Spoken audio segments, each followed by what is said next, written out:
Bom dia, estou aqui então para o nosso devocional de hoje. Hoje nós vamos ler então Provérbios 5.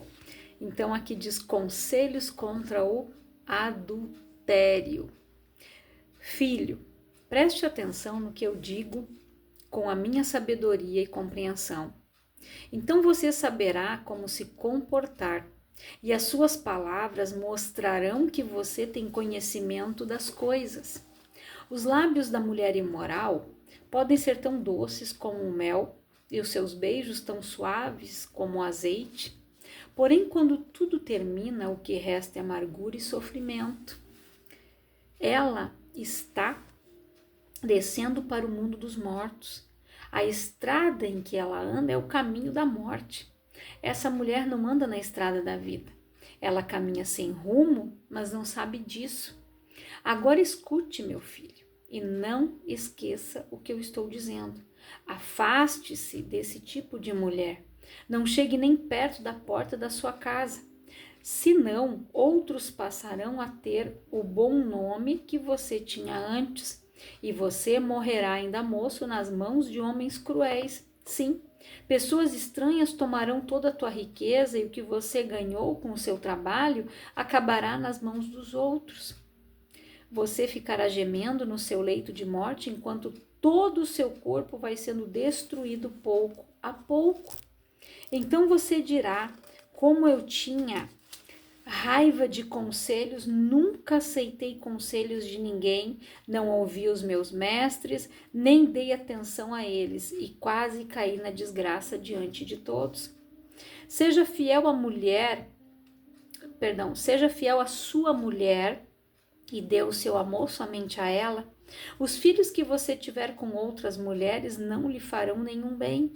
Os seus filhos devem crescer para ajudar você e não para ajudar os outros. Portanto, alegre-se com a mulher, com a sua mulher, seja feliz com a moça com que você se casou. Amorosa como uma corça, graciosa como uma cabra selvagem, que ela cerque você com o seu amor e que os seus encantos sempre o façam feliz. Filho, por que dar o seu amor a uma mulher imoral? Por que preferir os encantos da mulher de outro homem? Deus sabe por onde você anda e vê tudo o que você faz. As injustiças que um homem mau comete são uma armadilha. Ele é apanhado na rede do seu próprio pecado, morre porque não se controla, a sua grande loucura o levará à cova. Então, olha os conselhos aqui que o escritor de Provérbios, ele fala a respeito, né, do adultério. Por quê? O adultério, gente, a pessoa adúltera, ela cai no pecado, não adulterarás. É um dos mandamentos do Senhor. É um dos mandamentos que Deus escreveu nas tábuas, quando ele mandou que Moisés subisse lá no monte. Moisés ficou determinados dias lá até que Deus escreveu, né? E quando Moisés desceu, o que ele viu lá? O povo havia construído um bezerro de ouro para que eles o adorassem. Quando Moisés viu aquilo, Moisés derrubou as tábuas no chão, elas se quebraram. Moisés teve que matar todo aquele povo. A prostituição aqui, ela fala sobre a pessoa que adora outros deuses, a pessoa que abandona Deus, ela se prostitui com outros deuses, ela se afasta do Senhor, assim como eu já falei nos devocionais anteriores, que o que ocorreu no livro de Juízes, que toda vez que o povo se afastava de Deus, praticava imoralidade, começava a cultuar outros deuses que não eram o Senhor, eles sofriam penalidades, eles eram saqueados. Tudo que eles plantavam, os povos subiam, levavam tudo, deixavam eles sem carne, levavam todos os animais, eles levavam todo o trigo, tudo. deixavam eles na miséria. Então, quando a pessoa, espiritualmente falando, ela adultera, ela peca, ela transgride o mandamento do Senhor, espiritualmente aquela pessoa está morta. E Jesus, quando veio, quando eles foram falar acerca do divórcio, acerca do adultério, Jesus ele disse que só de pensar, desejou, desceu para o coração, a pessoa já cometeu adultério. Assim foi com o Davi. Quando o Davi viu a Betseba se banhando, ali ele já havia pecado. Porque ele já tinha desejado aquela mulher que não era dele, era a mulher do Urias, o Eteu. E o que ele fez? Mandou que trouxesse a mulher que ele viu se banhando, se deitou com ela, cometeu o adultério, né? Só consumou o ato porque ele já tinha adulterado aqui e aqui. Aí o que aconteceu depois? A Betseba ficou grávida. Aí o marido veio para casa, ele queria que o marido fosse para casa se deitar com ela para dizer que o filho era do marido, mas não deu certo, porque ele era um homem íntegro, correto. Ele disse, não é justo que eu venha para cá me deleitar com a minha esposa enquanto os meus companheiros, os meus amigos, né, soldados estão lá na guerra e eu estou aqui no bem bom. Aí o que aconteceu? Davi mandou que colocasse ele na frente, na linha de frente. Os primeiros eram sempre os que morriam. Então ali ele cometeu o quê? O adultério, e a consequência veio um abismo, chama outro abismo. Ali o derramamento de sangue entrou. Depois Deus teve que usar o profeta Natã para contar tipo uma parábola, uma historinha, até que Davi deu a sentença e ele disse, esse é você, Davi. Aí Davi caiu em si e ele se arrependeu. Ele chegou diante de Deus e disse, eu pequei contra ti, Senhor, somente eu pequei contra o Senhor. Ele não jogou a culpa para Betseba. Ele não disse, não, era a mulher que estava lá, não. Ele se arrependeu e ele sofreu as consequências do seu pecado, porque tudo que nós cometemos de errado ou de correto, nós vamos colher as consequências, ou boas ou más. Então, tudo que o homem plantar, ele vai colher. E aqui, o salmista nos adverte a ser uma pessoa íntegra, correta, a nos afastar desse tipo. Aqui ele usou, né, o exemplo de uma mulher, né? Mas também acontece ali o homem. Muitas vezes, né, a mulher é seduzida por um homem, começa a olhar, começa a desejar o marido da outra, o namorado da outra, o noivo da outra, e ela peca. Então, aqui ele fala o quê? Fica com a tua esposa, seja fiel à sua mulher e dê o seu amor somente a ela.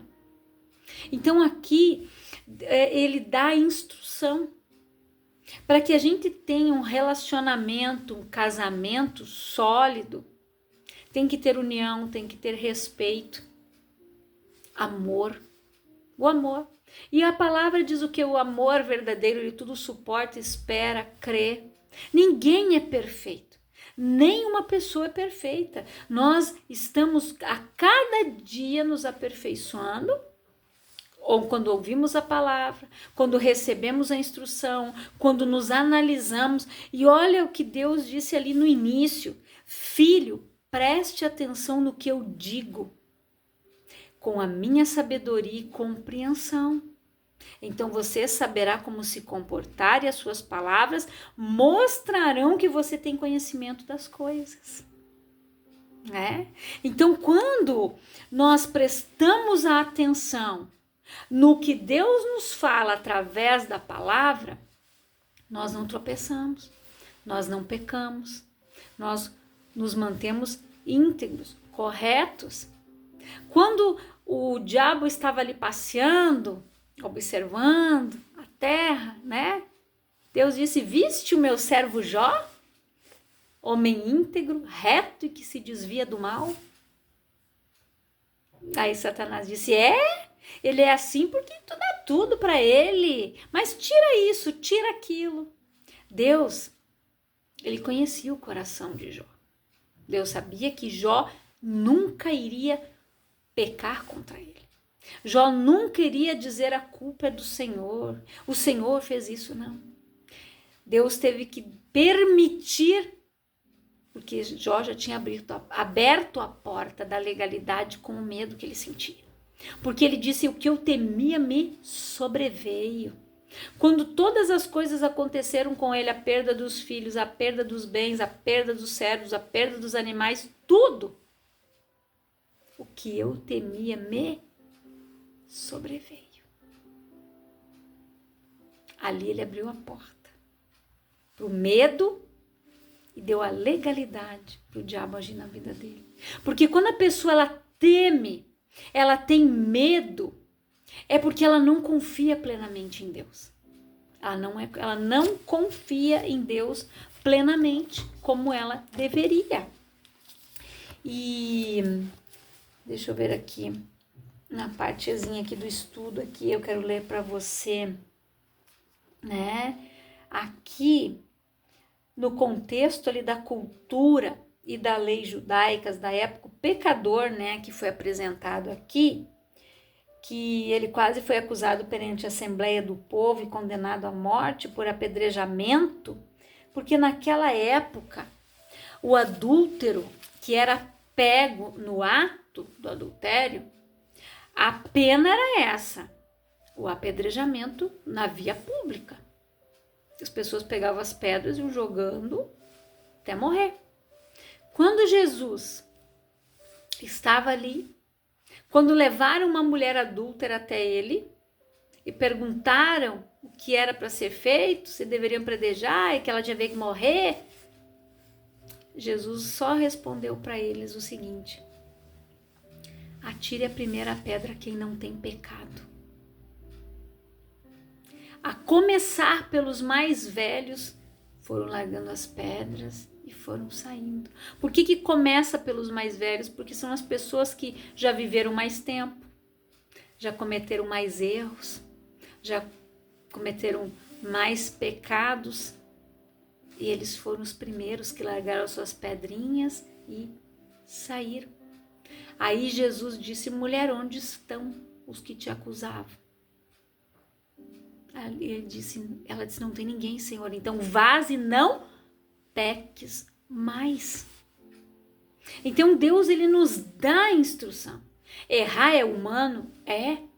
Mas Jesus disse para aquela mulher: então vai e não peca mais. Anda no caminho. Volta. Se arrepende. Como Davi fez. Quando Davi se arrependeu, por que a palavra diz que ele era um homem segundo o coração de Deus? Não é porque Davi era o perfeito, não. Porque Davi, ele era sincero e ele se arrependeu de coração do mal que ele havia cometido, do pecado que ele cometeu. Ele se arrependeu, ele disse: eu pequei contra ti, somente eu, Senhor. Que não se afaste de mim o teu Espírito Santo e me devolva a alegria da tua salvação. Davi rasgou a alma. Ele não se preocupou com dinheiro, com a riqueza, com o ouro, com prata, com a mulher, com o harém que ele tinha, não. Ele só se preocupou em ter comunhão de novo, ter intimidade de novo. Por isso que Jesus disse para aquela mulher: vais e não peques mais. Porque o pecado é a única coisa que faz separação entre nós e Deus. Aqui foi usado o exemplo do adultério. Mas quantos mandamentos são transgredidos todos os dias? Não matarás, não adulterarás, não roubarás, não cobiçarás a mulher do teu próximo, nem as coisas dele, por aí vai. Todo mundo conhece os 10 mandamentos. Todos conhecem. Aprendíamos na escola, na aula de religião, no início ali, né, antes da gente se converter a Cristo verdadeiramente, né, nós frequentávamos a igreja católica, nós fizemos catequese, a gente aprendeu, a gente aprendia. Os mandamentos. Então todo mundo sabe. Então ninguém vai poder chegar diante de Deus e dizer, eu não sabia. Sabia sim, você aprendeu. Quando você era criança, de alguma forma alguém aprendeu. Com uma avó, com uma bisavó, que rezava, que orava, que ensinava, falavam. Porque esses ensinamentos, como fala aqui na palavra, era a mãe que passava para os filhos. A mãe que cuidava, que ensinava determinadas coisas era com a mãe. Então, a gente precisa ver que moralmente e psicologicamente nós estamos nus diante do Espírito de Deus. E o Senhor sonda os nossos corações, vontades e intenções o tempo todo. Se a felicidade plena e a vida eterna repousam na obediência amorosa e sincera aos mandamentos de Deus, não há como justificar más intenções, deslizes morais e pecados de toda espécie com argumentos racionais, científicos e modernos, ou seja, novos padrões de moral mundial. Somente o sincero arrependimento, confissão de perdão e a mudança radical de hábitos, mediante o exercício prático do temor do Senhor, poderão nos livrar das garras do maligno e da destruição certeira, gente. Somente o arrependimento. Não adianta a pessoa querer se justificar, argumentar com Deus, não. A palavra diz que Deus não se deixa escarnecer. A gente não tem como barganhar com Deus, não. Ou eu me arrependo, abandono, ou continua lá. A palavra diz o quê? Aquele que está limpo, limpe-se mais ainda. Aquele que está sujo, suje-se mais ainda. E é o que acontece. Se a pessoa não se arrepender de verdade, né? Porque nós estamos nus diante de Deus. A palavra diz, nós vamos prestar conta diante daquele que nos olha todos os dias. Nós estamos nus e patentes ali diante de Deus. Deus é onipresente, é onisciente e onipotente. Ele é onipresente porque ele está em todo lugar. Onisciente, ele lê o nosso pensamento. E onipotente, ele tem todo o poder. Deus, ele sabe cada palavra que vai sair daqui antes dela sair. Ele sabe o que a gente pensa antes da gente falar. Deus já sabe o que a gente vai dizer. Então, a gente precisa mudar as nossas atitudes. Não adianta eu querer me justificar. Mas, Senhor, foi só uma olhadinha. Ai, mas não fez mal nenhum. Fez. Você pecou. Você errou. Admita, Senhor, eu olhei pro marido, pro namorado, pro noivo, sei lá o quem, da fulana, da ciclana, da beltrana. Ou eu olhei para a mulher do outro, para a namorada, para a noiva, enfim. Confesse o teu pecado. Abandone ele. Não caia no laço do passarinheiro. Não caia no laço que o diabo ele tem preparado. Porque o diabo sabe as nossas fraquezas. Satanás, ele vai te tentar. A palavra fala em Tiago. Cada um é tentado e engodado segundo as suas concupiscências, segundo os seus desejos. A pessoa, ela é tentada segundo o desejo dela, o desejo do coração dela. É ali que ela é tentada. É ali que Satanás vem e tenta te derrubar. Porque ele veio para matar, roubar e destruir, não se esqueça disso. Esse é o plano dele o tempo todo. A meta, o objetivo, o foco de Satanás é esse. E Deus, ele quer que você se arrependa, que você tenha comunhão, que você tenha intimidade, que você viva uma vida plena, que você viva uma vida em abundância, que você viva a salvação que Cristo conquistou naquela cruz, que você tenha saúde, que você viva na bênção, que você coma o melhor desta terra. Olha quanta coisa, gente. Nossa. Satanás, ele deseja 3 coisas para nós: morte, destruição e roubar tudo. Matar, roubar e destruir, é isso que ele veio fazer. É isso que ele veio fazer. Esse é o plano dele desde o início. Então, viva a vida plena.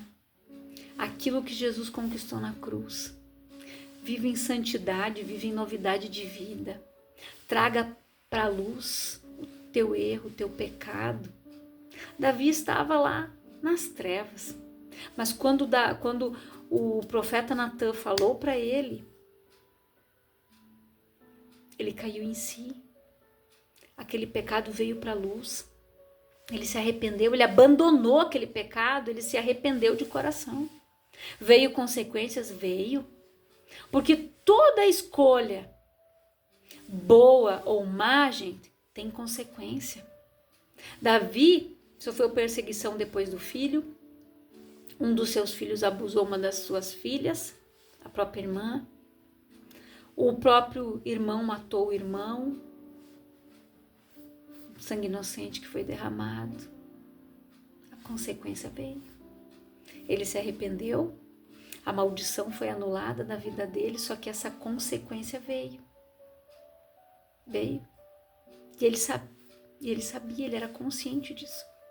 Então nós precisamos ter a consciência. Não adianta eu orar, anular as maldições dos meus antepassados, só que se eu ou você, cometermos algum pecado aqui, alguma iniquidade que não for confessada e abandonada de coração, a maldição vai seguir na nossa família.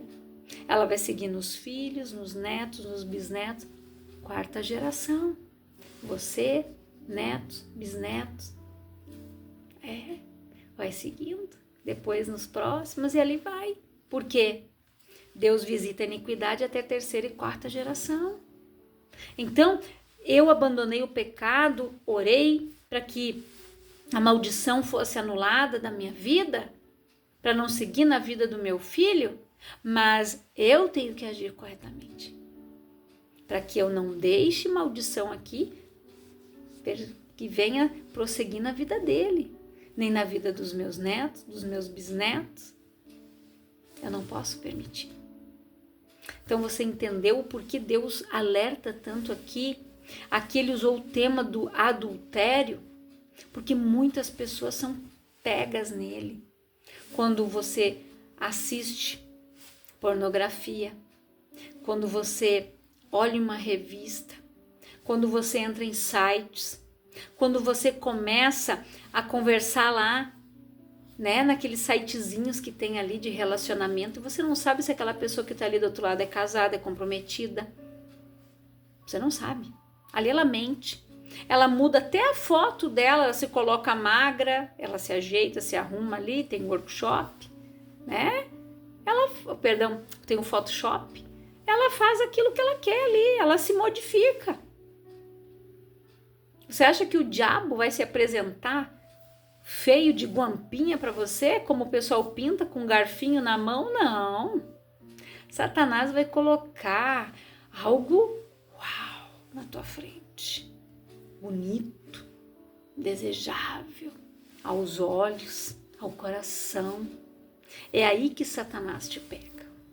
Ele vai colocar coisa boa para te oferecer, boa, né?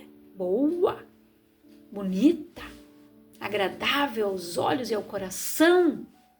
Enganoso é o coração do homem, não se esqueça disso, a palavra fala isso. Então não se deixe levar pela emoção, pelos teus sentimentos.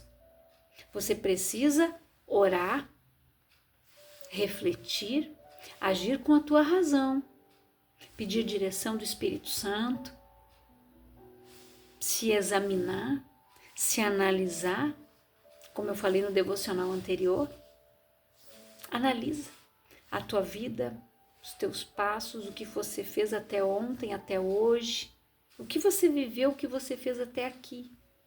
Se verdadeiramente valeu a pena, se tem alguma coisa que você precisa consertar, algum pecado que você precisa abandonar, perdão para alguém que você precisa liberar. É hoje, não é amanhã. Nós precisamos viver esse hoje. E aqui né? Ele fala os seus filhos devem crescer para ajudar você e não para ajudar os outros. Alegre-se com a sua mulher, seja feliz com a moça que você casou. E olha o que ele disse ali antes: os filhos que você tiver com outras mulheres não lhe farão nenhum bem. Por quê? Quantas crianças, gente, olha o que a palavra fala aqui. Quantas crianças são criadas longe dos seus pais, num ato de adultério? Crescem-se revoltadas, rejeitadas, com aquela sensação de abandono, sem a figura paterna. Causa o quê? Um dano, uma vida que vai viver magoada, revoltada com você. Meu pai tá com os filhos lá da mulher dele. Eu tô aqui, nunca me procurou, pagou a pensão quando pagam, né? Mas nunca me procurou, nunca me buscou aqui, nunca me deu amor. Por isso que a palavra fala isso. Porque você vai sentir rejeição, mágoa, ódio, rebeldia, tudo isso de um serzinho. Você já parou para analisar isso? Olha o que a palavra nos adverte aqui. Olha o que a palavra de Deus nos fala aqui. A criança é uma bênção. Por mais que ela veio no fora do casamento, mas a criança não tem culpa. Ela precisa de amor, ela precisa da figura paterna, ela precisa do pai, ela precisa da mãe. Então, é o ensinamento de Deus. Guarde a instrução, reflita na palavra, seja sábio. Se a gente guardar os ensinamentos do Senhor, a gente não cai em ciladas, a gente não cai em enganos, a gente aprende a discernir aquilo que é de Deus, aquilo que não é. Quando o diabo está armando uma armadilha ardilosa, a gente já viu lá na frente. O Espírito Santo já nos alertou. Então, que você reflita nessa palavra. Eu quero orar por você, Pai, em nome de Jesus. Eu oro por todas estas pessoas que estão ouvindo esta palavra, que vidas sejam renovadas, transformadas, que haja o arrependimento genuíno nessas vidas, nesses corações, Pai. Que famílias sejam restauradas, casamentos sejam restaurados, abençoados, Pai. Que as pessoas abandonem o adultério, abandonem o pecado, que vivam em comunhão contigo, Pai. Que eles possam estar ali, tendo intimidade, tendo comunhão, desfrutando da vida e da vida em abundância que Jesus veio nos dar. Esta é a minha oração. E que o Espírito Santo fale mais ao coração de cada homem, de cada mulher. Que o teu Espírito, Senhor, venha mover as águas. Que o teu Espírito venha transformar estas vidas, Pai, em nome de Jesus. Que Deus abençoe a tua vida grandiosamente, em nome de Jesus.